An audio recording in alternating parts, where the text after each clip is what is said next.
하나님 말씀 봉독합니다. 에베소서 1장 3절에서부터 6절까지 우리 교독하도록 하겠습니다. 에베소서 1장 3절에서 6절까지입니다. 제가 먼저 봉독합니다. 찬송하리로다. 하나님 곧 우리 주 예수 그리스도의 아버지께서 그리스도 안에서 하늘에 속한 모든 신령한 복을 우리에게 주시되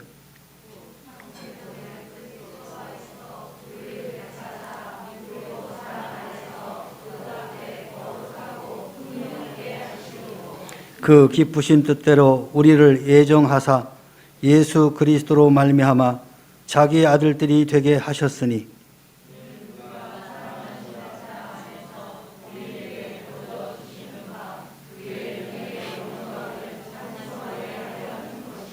아멘. 할렐루야. 우리 옆 사람과 인사합니다. 축복합니다. 사랑합니다.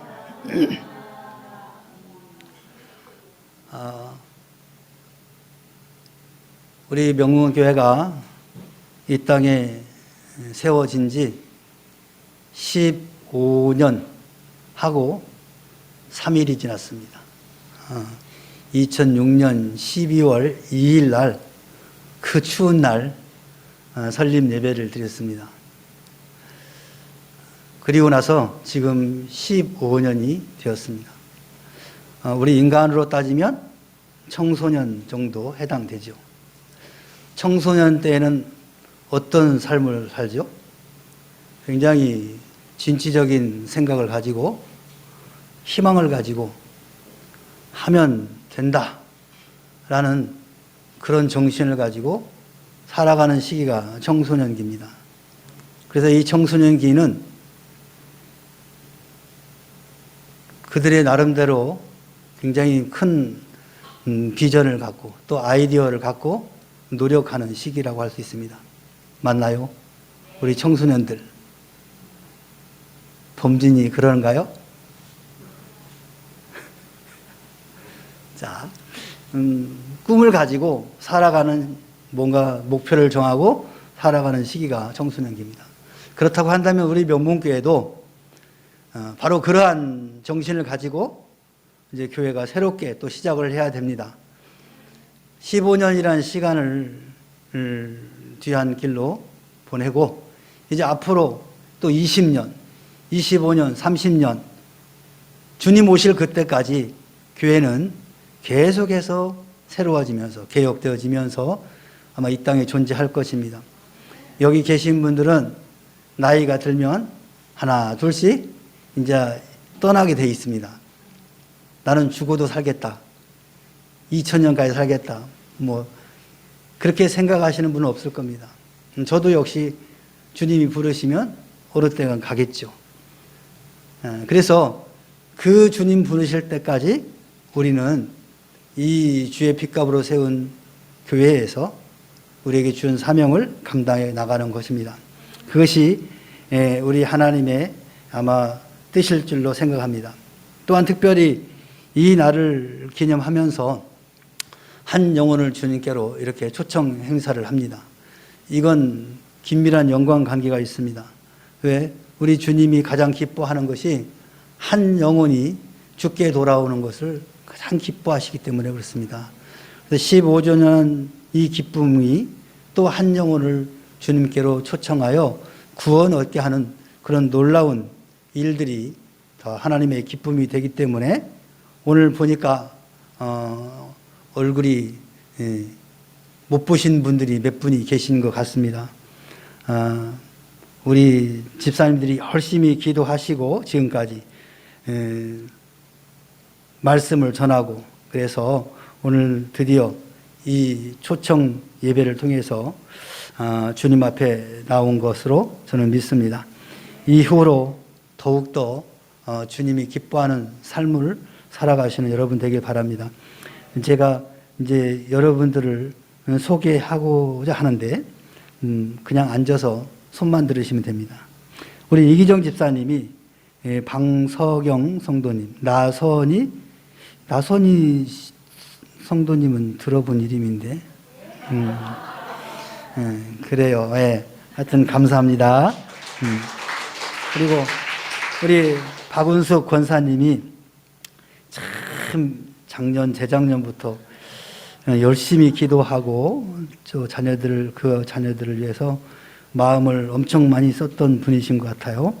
남서구 성도님, 손 한 번만 들어주세요. 네, 감사합니다. 우리 김유택 집사님은 초청하라고 하니까 우리 아들, 딸을 초청해서 불러왔습니다. 우리 김성강, 김주은. 성강이는 처음 오죠? 주은이는 저번 주에 온 게. 아주 잘생긴 남성입니다.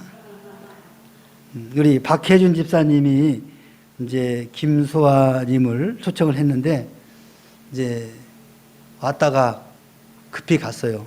아마 그 영어 선생님이신데 아마 그 스케줄이 있나 봐요. 그래서 갔어요. 인사는 못하지만 저만 인사했습니다. 자, 그리고 우리 유은경 집사님이 아주 귀한 분을 또 모셨습니다. 사진작가이십니다. 뒤에 보니까 사진을 열심히 찍고 계시는 것 같은데, 폼에서 우러나오는 그 모습이 아주 멋있습니다. 우리 이태희 선생님, 한번 손 한번 들어주세요. 네, 감사합니다. 그리고 우리 이인덕 집사님이 하라고 하니까 손자를 데리고 왔는데, 손자는 이미 알고 있기 때문에, 그래도 마음이 참 가득합니다. 은찬이는 우리 주일학교 학생이죠. 코로나 이후로 발을 뚝 끊었는데, 자, 오늘부터는 이제 참석 꼭 하세요, 주일학교. 아멘. 한번 기도하고 설교를 하도록 하겠습니다. 사랑의 하나님 아버지, 고맙고 감사합니다. 이 기쁜 날, 주께서 일찍이 사랑하시고 택한 주의 자녀들, 기다리고 기다렸던 자녀들이 이제 주의 몸된 전에 나와서 하나님을 기쁘게 하며 예배에 동참합니다. 하나님, 저 영혼들을 긍휼히 여겨주시고 불쌍히 여겨주시고 예전보다 더 삶이 풍성해지는 삶이 되게 하시고 무엇보다도 영적으로 살아 하나님을 기쁘게 하는 복된 주의 백성들이 될 수 있도록 은총을 베풀어 주옵소서. 하나님, 눈동자같이 지켜주시고 저들의 삶이 주 안에서 평탄할 수 있도록 은혜를 베풀어 주옵소서. 감사드리며 예수님의 이름으로 기도하옵나이다. 아멘. 다시 한번 우리 축하의 박수를 드립니다. 감사합니다. 자, 오늘은 이 기쁜 날, 누가 기쁠까요? 저도 기쁘고 가장 기뻐하시는 분은 우리 하나님이시죠. 그래서 오늘 에베소 1장 3절 6절에 보니까 하나님은 그 기쁘신 뜻대로 모든 일들을 인도해 가신다라는 것을 사도 바울이 에베소 교회를 향해서 외쳤던 말씀을 가지고 잠깐 말씀을 나누고자 합니다. 우리 인간의 자유의지는 어디까지일까요? 오늘 여기 새로 초청해서 오신 분들은 내 의지로 오셨습니까? 아니면 누군가에 끌려서 오셨습니까? 자, 이것을 우리는 자유의지라고 합니다.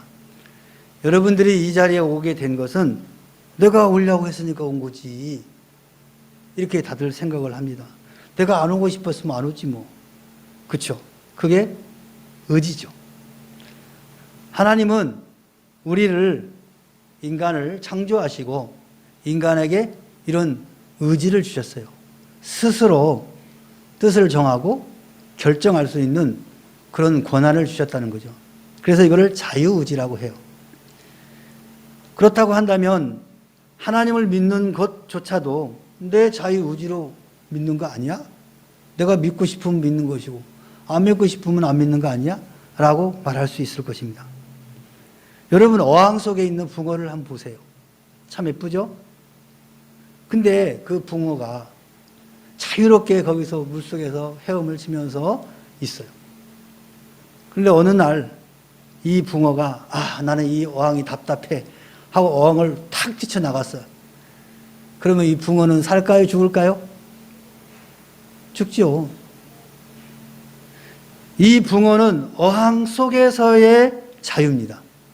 어항 안에서의 자유지 어항을 벗어나서는 자유의지는 아무 의미가 없는 거예요. 여러분, 우리들도 마찬가지입니다. 하나님 우리에게 자유의지를 주셨어요. 그 의지가 그 어디까지냐? 하나님의 창조 섭리 안에서 이루어진 그 안에서의 자유지 그것을 벗어난 자유는 우리 인간에게는 없다라는 겁니다. 창조 섭리 안에서 선택과 자유를 누리게 되어 있다는 겁니다. 그래서 하나님은 그 기쁘신 뜻대로 행하시는 거예요. 그러니까 하나님의 섭리 안에 우리는 살기 때문에 그 하나님의 그 기쁘신 대로 우리들을 인도해 가시는 거예요. 이끌어 가시는 거예요. 거기에서 내가 자유의지를 가지고 있다고 해서 벗어나려고 하면은 거기에는 뭐가 있어요? 죽음이 있는 거예요. 마치 어항을 벗어나면 죽듯이 우리 인간에게는 바로 그런 거예요.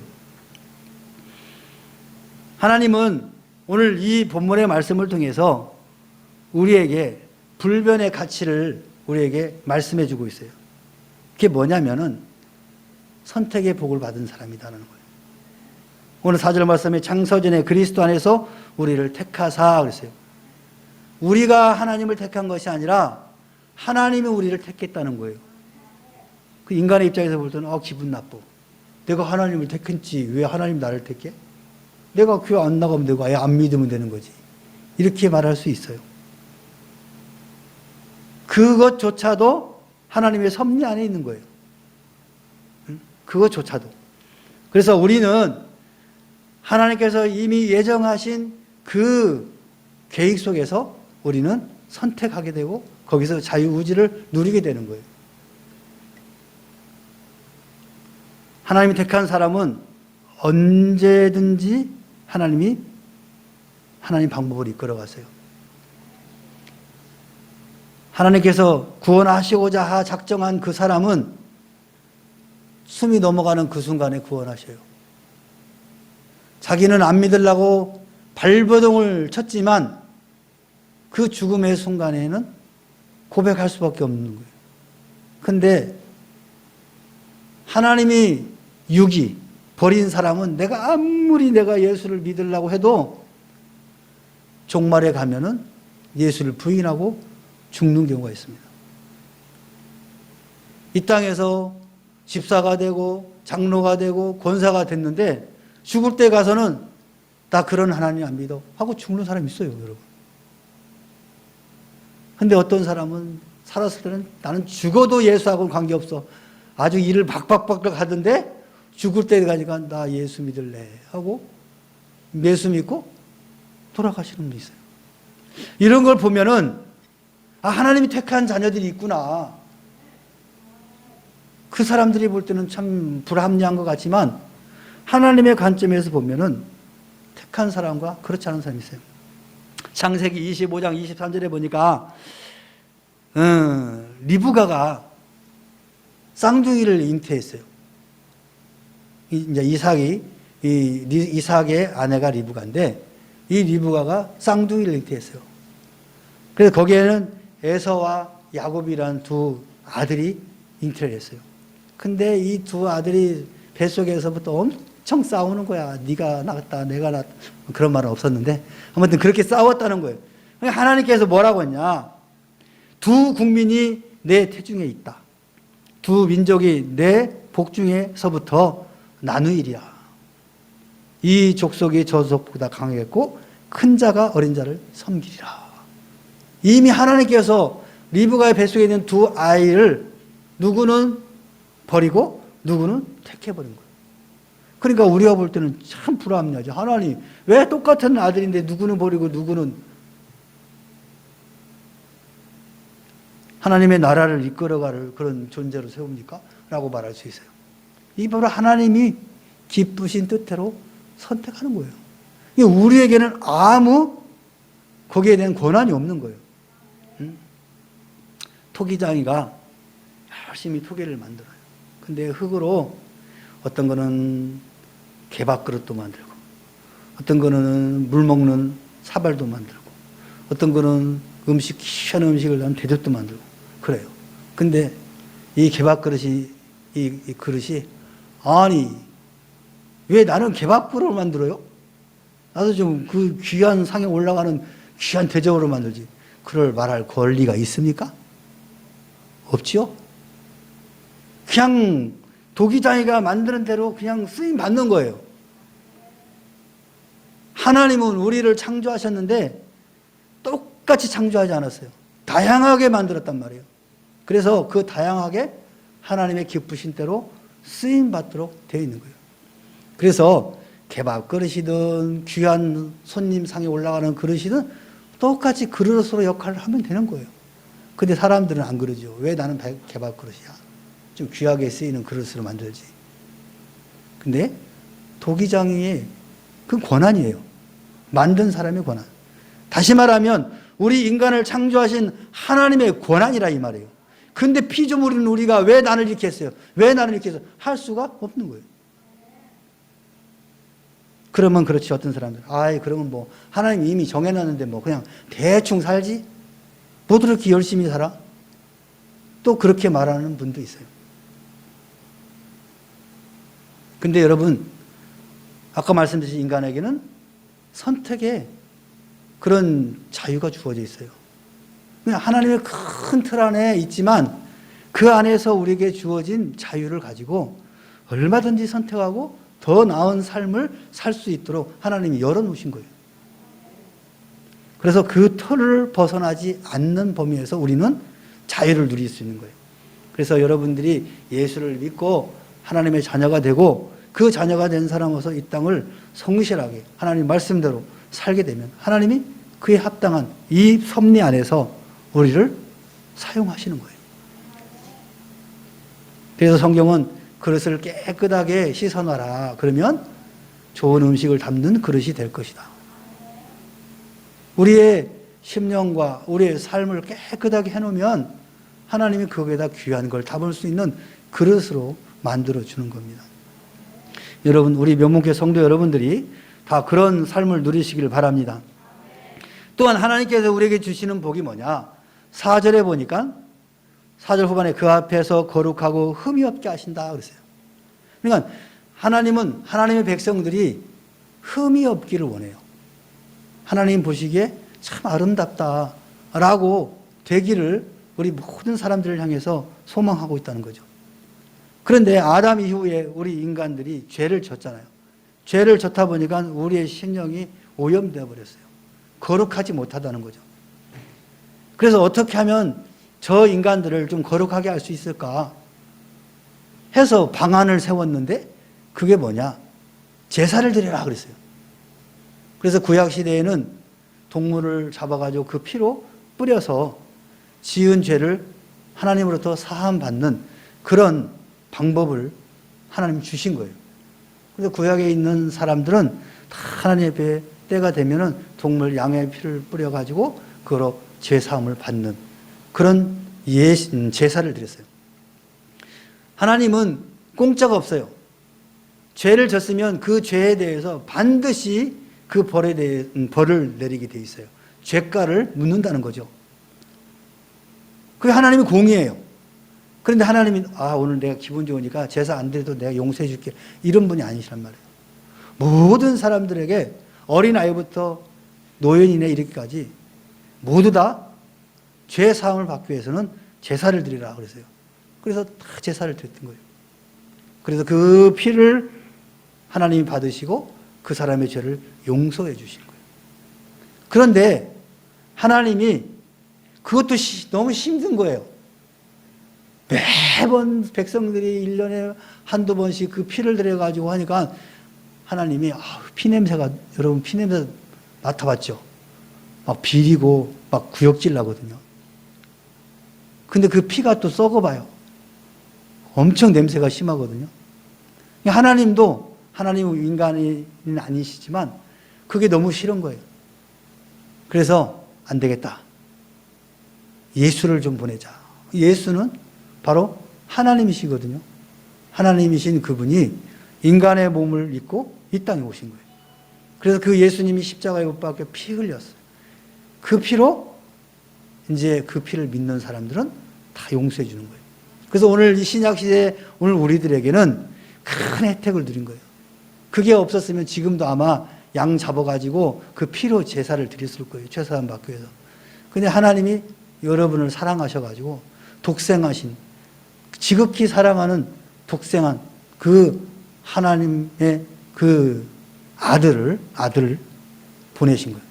그래서 그분이 피 흘려 십자가에 죽으셔 그 피로 그 피를 믿는 사람들은 죄사함 받게 됐어요. 그래서 매 주일마다 오늘 이 개신교 성도들은 하나님 앞에 나와서 예수의 이름으로 회개하고 예수의 이름으로 기도하고 예수의 이름으로 찬양하고 이 모든 것들이 과정들이 하나님이 그 죄를 사하는 과정이라 이 말이에요. 오늘 여러분들이 이렇게 하나님 앞에 나와서 예배드리는 이것이 다 죄 사함을 받는 방법이에요. 그래서 이 가운데 여러분이 예수 그리스도의 그 십자가의 사건을 믿고 그 피를 의지하면 다 죄 사함을 받게 되는 거예요. 죄에 대해서 또 여러 가지로 규명을 하죠. 죄는 우리가 남의 그 도둑질하고 거짓말하고 뭐 이런 것만 죄가 아니라 가장 큰 죄는 뭐냐? 하나님을 믿지 않는 죄가 가장 큰 죄예요. 그 죄는 용서받을 수가 없어. 그래서 하나님을 믿는 사람들만이, 예수를 믿는 사람이 바로 그 죄를 사함받을 수 있어요. 이걸 원죄라고 하거든요. 우리 모든 사람들은 원죄를 가지고 태어난 거예요. 그래서 예수를 믿으면 그 원죄가 깨끗이 씻음받고, 그리고 이제 여러분 이 땅에 살면서 사소하게 지은 죄들 있잖아요. 우리 이인덕 집사님이 은찬이 막 주워 박은 것도 죄고, 미워하는 것도 죄고, 그죠? 다 미워하는 것도 죄예요. 살인자라고 해서, 예수님은 살인이라고 해서 미워하는 것도. 이런 수많은 죄를 우리가 이 육신을 가지고 살면서 지어요. 그때마다 주일날 와서 하나님 앞에 한 주간 하나님 이런 죄를 졌습니다. 용서해 주세요. 예수님의 이름으로 기도합니다. 그러면 우리 하나님이 그거를 들으시고 죄를 용서하신다는 거예요. 그러니까 우리 그리스도인들은 참 복받은 사람들이야. 구약의 성도들은 그 수많은 절차를 가지고, 복잡한 절차를 가지고 하나님 앞에 죄사함 받는데, 오늘 예수 그리스도를 믿는 우리들은 너무 간편해. 그래서 귀중함을 몰라. 그 죄사함이 얼마나 중요한지를 모르는 거예요. 너무 쉬우니까. 여러분 숨 한번 쉬어보세요. 아, 이거 코 고는 거다. 숨 쉬면은 어때요? 기분이 상쾌하죠. 여러분이 이 산소의 중요성을 알고 있나요? 모르죠. 중환자실에 가봐야 알지. 중환자실에 가면 다 꺾고 있어. 저기 몽고 이제 산소통이다. 스스로 산소를 공급할 수 없으니까 그 인공적으로 산소를 마시는 거예요. 그러면 사는 거잖아요. 그 산소, 지금 우리 코로나 때문에 이제 그 검사하는 게 이제 온도 체크하고 산소 분포도 이거 체크를 하잖아요. 하고 이렇게 꽂아가지고 이 사람이 산소가 얼마큼 있는가 봐가지고 너무 낮으면 위급상황이 되니까 병원을 입원하잖아요. 그만큼 산소가 중요하거든요. 근데 너무 흔하다 보니까 귀중함을 모르는 거예요.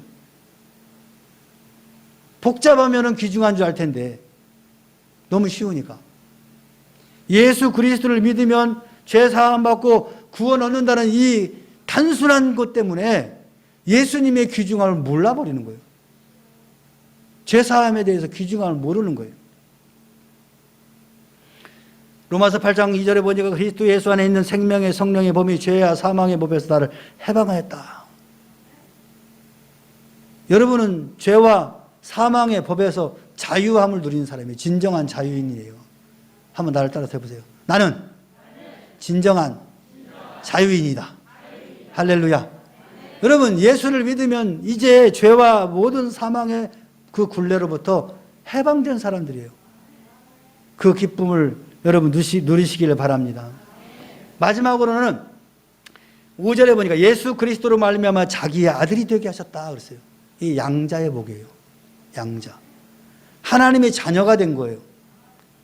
사도 바울이 이 양자라는 개념을 썼는데 여러분 이 양자의 개념을 이해하면 얼마나 귀중한지 알아요. 여러분들은 그냥 정상적인 부모에서 태어났으니까 이 양자에 대해서 별로 뭐 그런가 보다 생각하잖아요. 그런데 이 성경 시대에는 이 로마 중심으로 전쟁이 참 많았던 시대잖아요. 그래서 식민지도 많고, 그래서 힘 있는 나라가 그 약한 나라를 가서 빼앗아 가지고 오고 노예로 삼고 막 이런 시대였단 말이에요. 그래서 웬만한 남성들은 전쟁이 나서 다 죽고, 그러니까 자녀들을 생산을 해야 되는 못하는 거죠. 특히 로마에 막 파병돼서 나가 있다 보니까 죽고 그러니까. 그런데 전쟁에서 나가서 가서 건장한 그런 아이들을 종으로 노예로 끌고 온단 말이에요. 그래가지고 자기의 아들이 있으면, 자녀가 있으면 그 자녀를 돕는 그런 직원으로 같으면은 뭐라죠? 보육 또는 교사 그걸 삼는 거예요. 그런데 가만히 보니까 이 아이가, 이 노예죠, 굉장히 똑똑하고 진실하고 괜찮아. 그러면 그 사람이 그 아이를 노예에서 자녀 삼는 거예요. 양자 삼는 거예요. 그러면 내 입장에서는 그 아이가 똑똑하고 뭐 지혜롭고 잘생기고 뭐 이래서 삼았지만 이 아이는 뭐였어요? 노예잖아. 노예에 대해서는 여러분 잘 알잖아요. 하나의 물건이에요. 생명의 존재의 가치가 없어요. 그냥 물건 팔듯이 팔던 시대가 바로 그때였단 말이에요. 그 아이는 이미 개인적인 인생은 없는 거예요. 노예니까 주인이 팔면 팔리고 가는 거고 죽으라면 죽는 거죠. 그런 아이가 주인이 너 오늘부터 내 아들에 양자 삼아버리면 이 인생은 어떻게 돼요? 완전히 바뀌는 거죠. 180도 바뀌는 거예요. 노예에서 그 장군의 또 그 귀족의 양자가 되는 거예요. 그러면 그 귀족의 모든 재산과 권한과 명예 다 그것을 상속받게 되는 거예요. 그러니까 얼마나 행운입니까? 그럴 수 있는 일이 별로 없죠. 바로 그런 개념에서 양자라는 말을 쓴 거예요, 사도 바울이. 이제 죄 가운데 있던 우리들을 예수 그리스도로 말미암아 하나님이 우리를 양자 삼았다는 거예요. 그러면 하나님의 자녀가 되었다는 거예요. 하나님의 자녀는 하나님이 가지고 있는 모든 권한과 모든 물질들을 상속받는 그런 존재가 된 거래요. 그래서 우리는 천국을 상속받은 사람들. 예수 믿는 사람들은 천당 가는 거죠. 왜? 아버지의 그 집으로 가는 거예요. 내 소유분을 가지고 가는 거예요. 그리고 우리는 구원이라고 이야기죠. 구원받았다. 그리고 영생을 누린다라는 말로 표현을 해요. 그것은 다 상속자로서의 상속을 받은 거예요. 그런데 이 땅에 살면서 상속자로서 살아가는데, 근데 왜 사는 것은 이렇게 지질이 복이 없이 살아는 말이야. 맨날 힘들고 어렵고 고통스럽고 아프고. 왜 그래요? 하나님의 자녀로서 창조주의 자녀가 됐는데.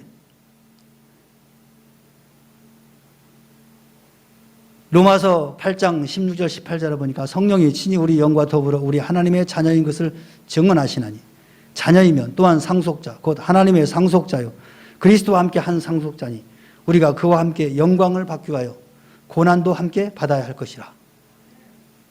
하나님의 나라에 이르기 위한 그 영광의 자리에 있기 위해서는 이 땅에서 고난도 함께 받아야 된다라는 거예요.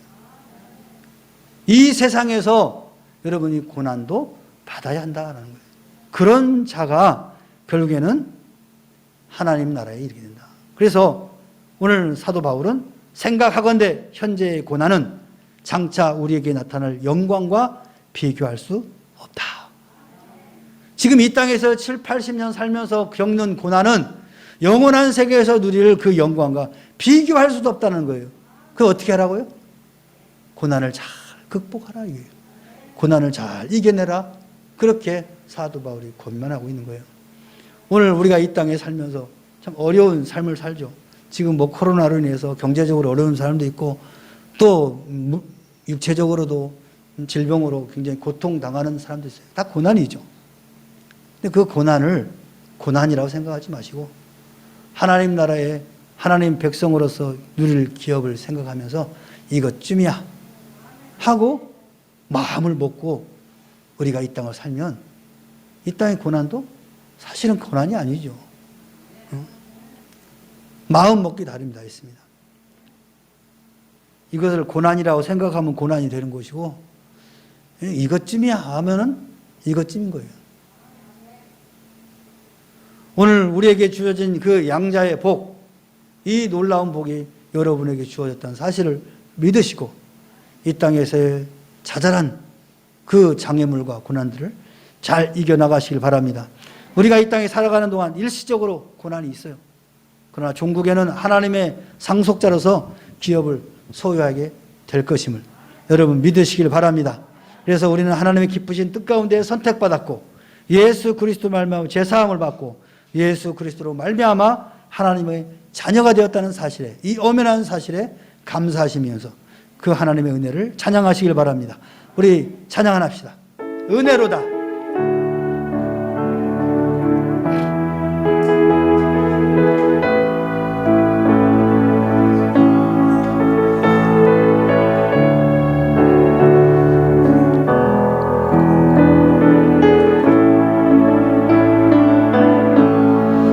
시작됐네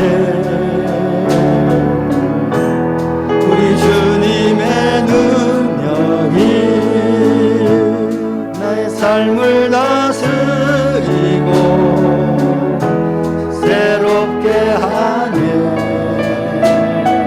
자유하네 자유하네 죄와 사망으로부터 날매의 삶은 변하고 할렐루야. 충만하네 다시 한번 시작됐네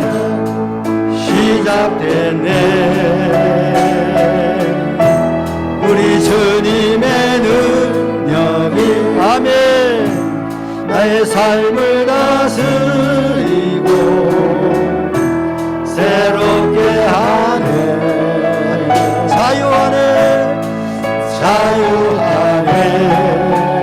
죄와 사망으로부터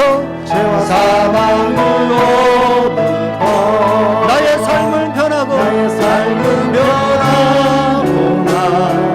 충만하네 할렐루야. 은혜로다 주의 은혜 한량없는 주의 은혜 은혜로다 주의 은혜 변함없는 신실하신 은혜로다 주의 은혜 은혜로다 주의 은혜 한량없는 주의 은혜 은혜로다 주의 은혜 변함없는 신실하신 주의 은혜. 우리 함께 잠시 기도합시다. 우리를 택하시고 예수 그리스도의 구속의 사건으로 우리의 모든 죄를 사하시고 하나님의 자녀 삼아 주시고 이 땅에 하나님의 자녀로 살게 하신 하나님 감사합니다. 이 큰 엄연한 진리의 말씀에 믿음을 가지고 이 땅을 살아갈 수 있도록 하나님 성령을 통하여 늘 인도하여 주옵소서. 우리 한번 그렇게 기도합시다. 주여 사랑의 하나님 아버지 주님의 은혜를 참으로 감사를 드립니다. 멸망할 수밖에 없는 존재인 우리들 태초부터 우리를 예정하시고 하나님의 자녀로 삼겠다고 작정하시고 오늘 이 시일에 이 시간에 하나님 우리를 불러주시고 우리를 통하여 찬양케 하시고 감사케 하시고 은혜 가운데 살게 하시니 참으로 감사를 드립니다. 하나님 우리를 자녀 삼았다는 이 엄연한 사실을 확고히 믿고 다시금 이 땅을 향하여 나아갈 때 담대하게 하시고 능력 있는 그리스도의 삶으로 이 땅을 살아갈 수 있도록 도와주시옵소서. 하나님 우리의 부르심이 유효한 부르심이라고 말씀하셨습니다. 예수 그리스도의 십자가의 그 구속에 오늘 우리의 심령 머릿속부터 발끝까지 흘러넘치게 하여 주시고 그 사랑으로 이 땅을 살아가는 믿음의 자녀들이 되게 하여 주시옵소서. 그리하여 우리의 삶을 통하여 하나님께 전적으로 영광 돌리는 복된 인생이 되게 하여 주시옵소서. 주여 도와주옵소서. 하나님 우리를 통하여 영광 받아 주옵소서. 주님 홀로 영광 받으시옵소서.